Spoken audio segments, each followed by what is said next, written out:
నీకు ఇది అవసరమా అని చెప్పి నన్ను చాలామంది అడిగారు. కొంతమందికి డౌట్ వచ్చింది, కొంతమందికి నవ్వు వచ్చింది, కొంతమంది ఏమో నీ పని నువ్వు చూసుకోవచ్చు కదా, నీ లైఫ్ నువ్వు చూసుకోవచ్చు కదా అన్నారు. ఇంతమంది ఇన్ని అంటుంటే నా మీద నాకు డౌట్ వచ్చింది, నేనేదైనా తప్పు చేస్తున్నానా అని.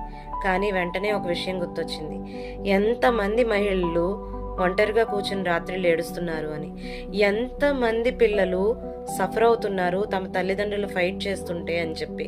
అందుకే అప్పుడు ఆన్సర్ వచ్చింది, ఇది అవసరం కాదు, నా బాధ్యత అని. నేను ఒక టీచర్ని.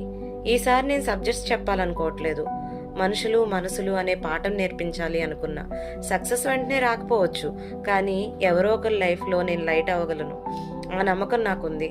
ఒక రిలేషన్షిప్ నిలిస్తే ఒక ఫ్యామిలీ నిలుస్తుంది, ఒక ఫ్యామిలీ నిలిస్తే ఫ్యూచర్ జనరేషన్స్ అన్నీ బాగుంటాయి. అందుకే నేను మొదలుపెట్టాను.